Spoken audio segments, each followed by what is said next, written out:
પ્રીતિબાળા અને તેમના પતિ મહેતાજી પર માત્ર અપહરણનો આરોપ મૂકી શકે છે.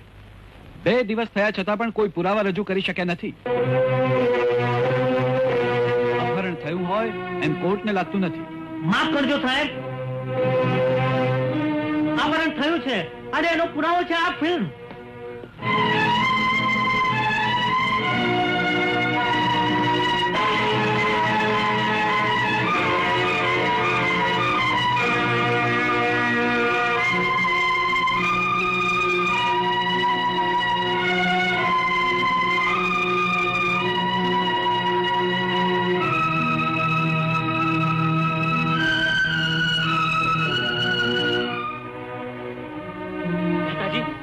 બધું કબૂલ કરશો તો બધા સંડોવાશું, બધાને એક સરખી સજા થશે અને કોઈના હાથમાં કઈ નહીં આવે. એના કરતા મારું માનો, અપહરણ કબૂલી લ્યો. ગંગાબાઈના ખૂનનો આરોપ પણ તમે તમારા માથે લઈ લો. તમારા ઘરના ખર્ચાની જવાબદારી શેઠ મોહનદાસની. એમના ધંધામાં તમને ભાગીદારી લખી આપશે. અને જેલમાંથી છૂટશો ત્યારે કરોડપતિ હશો, કરોડપતિ. વિશ્વાસ ન કરતો શેઠ મોહનદાસનો, વિશ્વાસ ન કરતો શેઠ મોહનદાસનો. યાદ કર એ શબ્દો યાદ કર. પણ વકીલ સાહેબ, અપહરણ અમે કર્યું જ ક્યાં છે? અપહરણ તો આમને કર્યું છે, એટલે ગુનામાં આવશે તો આ મહેતાજી આવશે. ડેડી, મને લાગે છે આ કેસ આપણને ક્યાંય નહીં રહેવા દે. હા, આ કેસ અને પુરાવા બધું સંદીપના હાથમાં છે અને આપણે ફૂટપાથ પર રહીશું. દીકરા, આપણે આમે ગરીબ જ હતા. ગરીબ તમે હતા ડેડી, અમે નહીં. સુમિત, એક વાત ના ભૂલ કે આ બધું સંદીપનું છે. એના બાપે મરતી વખતે આખી મિલકત મને સોંપી ને મેં મિલકત બચાવી પાડી. અને જો એમ ન કર્યું હોત તો આજે પણ આપણે ગરીબ જ હોત. આજ તમે જે જાહો જલાલી ભોગવી રહ્યા છો એ ક્યારેય ભોગવી ન હોત. હા ડેડી, પણ સંદીપની મિલકતને આપણે માત્ર સાચવી નથી, વધારી છે. અને એ પણ ગેરકાયદેસરના ધંધા કરીને. સુમિત, અને એ ગેરકાયદેસરના ધંધામાં તમે જંપલાયું હતું ડેડી. હા ડેડી, અમે જયારે બિઝનેસમાં રસ લેતા થયા ત્યારે તમે આવા ગોરખ ધંધા કરતા જ હતા. હા દીકરા, પણ મેં જે કંઈ કર્યું છે એ બધું તમારા માટે કર્યું છે. અમારા માટે? અરે આ તો બધું બહાનું છે ડેડી. એમ કહો કે અમને ફસાવા માટે તમે આ બધું અમારા નામે કર્યું છે. સુમિત, એટલે કોર્ટમાં કેસ ચાલે છે એમાં પણ અમે સંડોવાયેલા છીએ. બજારમાં બદનામી થાય છે એમાં પણ અમારા નામ ખરડાય છે. સગા સંબંધીઓ ભેગા ભેગી અમારી તરફ પણ આંગળીઓ ચીંધે છે. ના સુમિત, ને કોર્ટમાં જજમેન્ટ આપણી વિરુદ્ધ આવશે.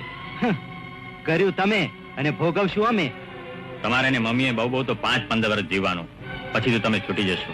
પણ અમારે જીવનભર ગરીબી અને ભોગવેલા નામ સાથે જીવવું પડશે. તમે બંને કહેવા શું માંગો છો? 100 વાતની એક વાત ડેડી, આ બધું તમે તમારા માથે લઈ લો. શું? અમારા ભવિષ્ય ખાતર? વાહ દીકરા વાહ, આજ સુધી આ આપણું બધું સહિયારું હતું. ધંધો આપણો હતો, વૈભવ આપણો હતો, કાર બંગલો આપણા હતા. હવે જયારે આ બધું ભોગવવાનું આવ્યું ત્યારે બધું મારા માથે ઓડી લઉં? અરે સજાનો ડર હતો તો પિતાના ધંધામાં સાથ શા માટે આપો? ગેરકાયદેસર રીતે મેળવેલી મિલકત ભોગવી શા માટે? એટલે તમારે માટે આટલું કર્યું એનું મને આજે આ બદલો આપવા તૈયાર થયા છો? વિપત પડે અને વાલાઓ સાથ ના આપે એ આનું જ નામ. પણ ડેડી, હરામના પૈસાએ તમને અંધ બનાવી મૂક્યા છે. મેં મારા ભાઈને આખી મિલકત પચાવી પાડી એનું મને દુઃખ નથી. ગેરકાયદેસર ધંધા કર્યા એનું પણ મને દુઃખ નથી. અરે ચારે તરફ આજે આપણે વગોવાઈ રહ્યા છે એનું પણ મને દુઃખ નથી. અને દુઃખ તો એક જ વાત તો થાય છે કે મારા પેટના જણા આજે સ્વાર્થી બન્યા. પણ ડેડી, અમારી વાત તો સમજો. અમે અમારી નહીં, આપણા સ્વાર્થની વાત કરીએ છીએ. હા ડેડી, પોલીસના હાથમાં સપડાઈએ એ પહેલા શહેર છોડીને ક્યાંક ચાલ્યા જઈએ, કાલ ને કાલ. જોશું, કાલની વાત કાલે. ઓકે, ચાલો મોટા ભાઈ.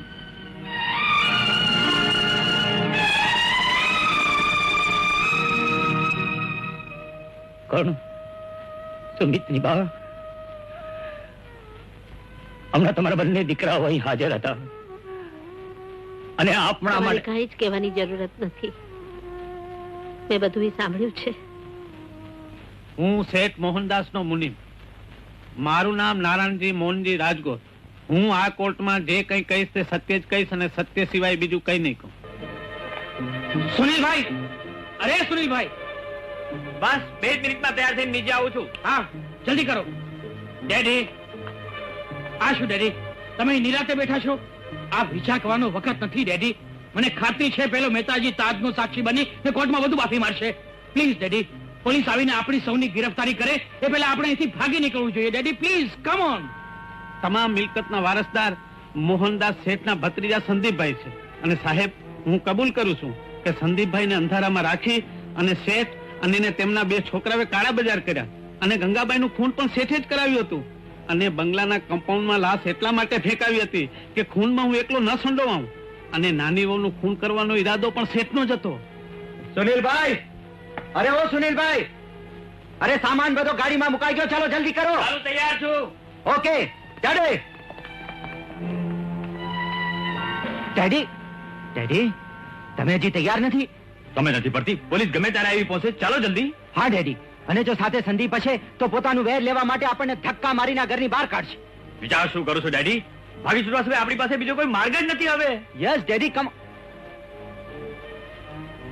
રહેવા દો સુનિલભાઈ, ડેડીની તો સાંઠે બુદ્ધિ નાઠી છે.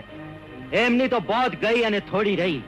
એમણે તો પોતાની જિંદગીના કિંમતી વર્ષો આ મહેલમાં વિતાવ્યા છે. બાકીના 2-4 વર્ષો અગર એમના જેલમાં જશે તો શું ફરક પડશે? પણ આપણે તો આપણો વિચાર કરવો જોઈએ. આપણે હજી ઘણું જીવવાનું છે. ચાલો ચાલો મોટા ભાઈ. ક્યાં જાવ છો તમે? ગાડીમાં સામાન ભરીને ક્યાં ચાલ્યા? બાબા, ક્યાં જાવ છો તમે? બસ બહુ થયું, અમને જવાનું છે, સમજ્યા? અમને મોડું થાય છે. ચાલ, આગે જા. અરે પણ સાંભળો તો ખરા. પણ તમે કામ કર્યા મૂક્યા વગર ક્યાં જાવ છો? તે સાંભળો તો ખરા. પણ તો તમે કાયદાથી ડરીને ભાગો છો. ચૂપ કર. પપ્પા, પાછા આવો પપ્પા. ચાલ હટ. કુદરતથી ન ડરે. હવે કાયદાથી ડરીને ભાગવાનો શો જ છે. ચૂપ કર. તમે ગાડી ચલાવો. નહીં, કહું છું પાછા વળો. ગુનો કબૂલી લો. ચાલ હટ, દૂર થા, મોડું થાય છે અમને. પણ ભાગી ભાગીને તમે ક્યાં જશો? કાયદાના હાથ ઘણા લાંબા છે.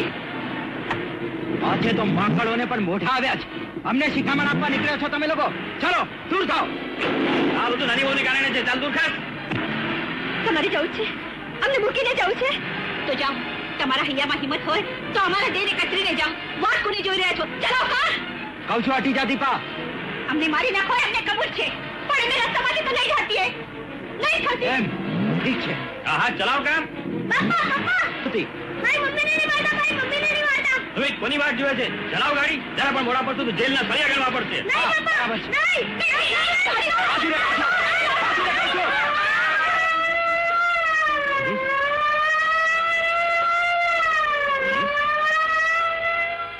બાપા રોકાઈ જાઓ. બાપા રોકાઈ જાઓ. રોકાઈ જાઓ. સુમિતભાઈ, ભાગવાની કોશિશ નહીં કરતા. મારા પપ્પાને નહીં મારતા. પપ્પાને નહીં મારતા. છોડી દે મને, છોડ. ભાગો છો mister Mohandas, you are under arrest. તમારી ધરપકડ કરવાનું મારી પાસે વોરંટ છે. હા ઇન્સ્પેક્ટર, મને ખાતરી થઈ ચૂકી છે કે મારા ગુના અને પાપનો ઘડો ભરાઈ ચૂક્યો છે. સજા ભોગવવાનો સમય આવી ગયો છે. હું મારા દીકરાઓને એ જ સમજાવી રહ્યો હતો કે ભાગવાથી ભાગ્ય નહીં બદલાય. પણ ઇન્સ્પેક્ટર, આપ હાથ કડી પહેરાવો એ પહેલા એક અરજ કરવા માંગુ છું. શું?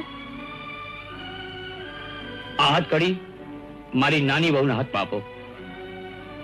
એ મને પહેરાવશે.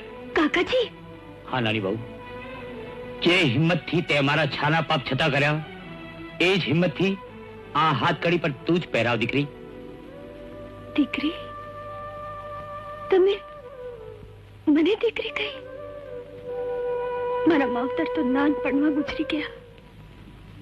મારી ભાભીએ લાડથી ઉછેરી, પણ મારા કાન દીકરી જેવા હેઠળ શબ્દ સાંભળવા માટે તરસતા હતા. ને આજે તમે એમ ઈચ્છો છો કે હું દીકરી થઈ પિતાના હાથમાં હથકડી પહેરાવ? ના, ના બાબુજી, ના. હા દીકરી, અને સાબિત કરી આપ કે પગે પડી આશીર્વાદ માંગતી ગુજરાતની પુત્રવધુ સમય આવે સસરાને સજા પણ કરી શકે છે. ના, ના. બેટા, અરે મને તો તારા માટે ગર્વ છે કે તારા જેવી નાની વહુ મને મળી.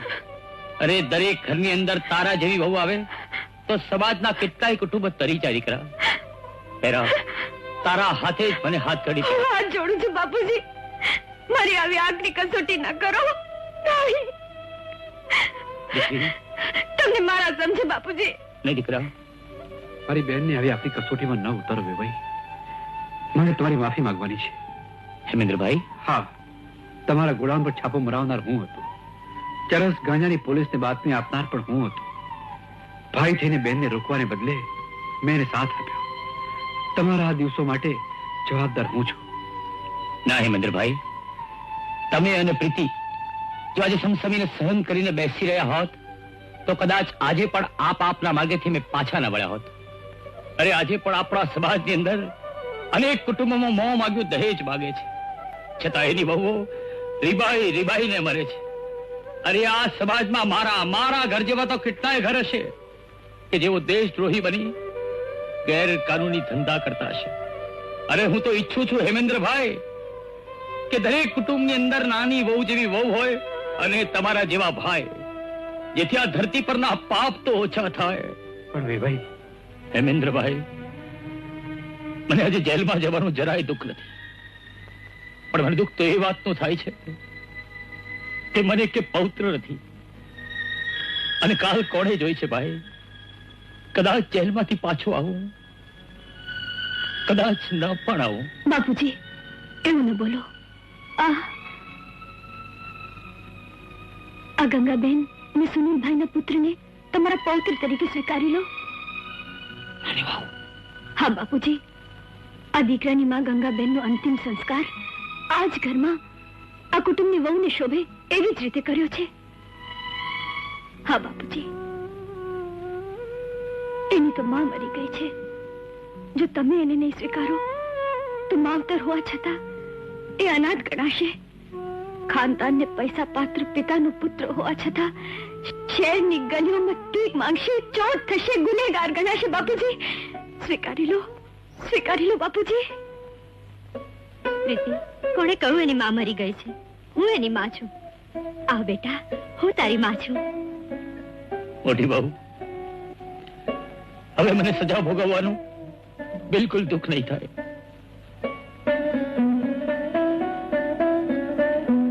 બેટા સંદીપ, આજે જતા પહેલા એક કબૂલાત કરવા માંગુ છું કે આ તમામ મિલકત તો સાચો વરસ બેટા તું છે. મેં તારી તમામ મિલકત પચાવી પાડી હતી. હું તારો ગુનેગાર છું બેટા, ગુનેગાર. ના કાકા, તમે મને ઉછીરીને મોટો કર્યો, ભણાવ્યો, ગણાવ્યો. આ તમામ મિલકત હું તમારે ચરણે ધરી દઉં તો એ તમારું ઋણ નહીં ચૂકવી શકું. સંદીપ, મેં કાકા, સાચી મિલકત તો માવતર છે, ભાઈ ભાંડુઓ છે. સંદીપ દીકરા,